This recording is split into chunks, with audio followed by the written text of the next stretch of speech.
I have a friend who lives here in Colonial Heights, not far from me. She is a very gifted artist and a teacher, and she works with children in a nearby city. Her partner is also a woman, and they have a child together who is not yet school age. So I asked her, why don't you look for a job closer to home so that you could eventually teach your own child and also teach my son, who adores her. And she said that she doesn't feel very safe working in the same area where she lives because in the state of Virginia it would be perfectly legal to fire her for being gay. It hadn't even occurred to me that that would be an issue, and she said that all it would really take would be for one concerned parent or one coworker to see her with her partner at the grocery store or in the park or just around the community, put two and two together and start asking questions. So this was very surprising to me. I hated that she was living in that kind of fear. Around the same time, the controversy with Chik-fil-A was going on, and there was a lot of bickering among friends about whether you should never go to Chik-fil-A again, whether it was okay to go occasionally. A lot of people said, my kids love Chik-fil-A, I can't just stop going there. And so there was a lot of bickering about that topic going on. Suddenly my Facebook news feed was full of stuff about Chik-fil-A, and I thought, there's got to be more to do with all of this energy and all of this passion around this issue than just bickering about it and being angry at your friends about, whether they eat there or not. So I decided to try to harness some of that energy, have a party with friends that I knew were equality-minded, and have it be a fundraiser for Equality Virginia. Once I had the idea, I was really excited about it, and I had a friend who had mentioned having a good copycat recipe for the Chik-fil-A sandwiches that everybody loves. I got in touch with her and said, would you be willing to make those sandwiches for as many people as I can get into my house for a party for this? And she said, absolutely.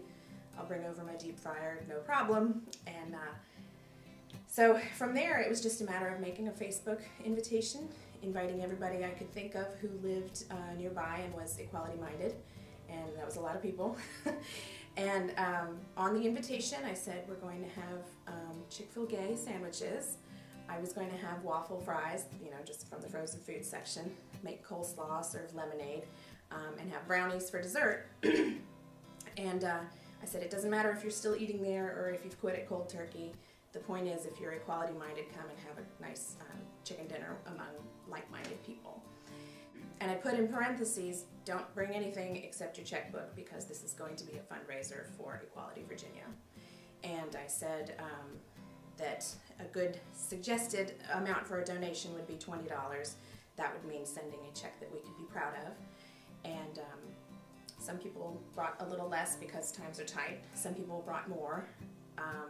And some people who couldn't even attend ended up sending checks because they're interested in the cause and wanted to help even if they couldn't be here.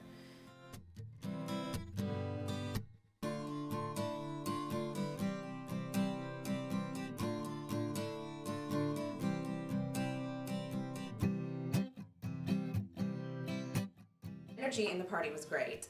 It sort of pulled people from different corners of my life together that maybe didn't necessarily know each other before that night, but knew that they had something in common because they were here to raise funds for Equality Virginia. So that was kind of nice. Everybody knew that they were starting off on that level and had that in common. And once I presented the petition to them and explained very briefly what that was, that started a whole new conversation. And it was all very upbeat and a good time, and it wasn't until the next morning that I got the box off of the table where the donations had been put in. I just had a labeled box saying, put your donations in here. And I knew that people had been stuffing things into it all night but hadn't really been paying attention to the amount that we were raising.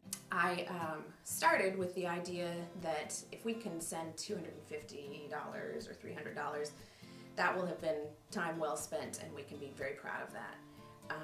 The next morning we dumped the box out on the table, started counting up all the bills and counting up all the checks, and came up to $675.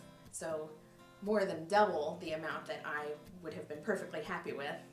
And it was just because of people who have the same goal got together, had a good time, and instead of bringing a bottle of wine or a side dish or whatever people usually bring to a party, they just brought $20 or so. So easy.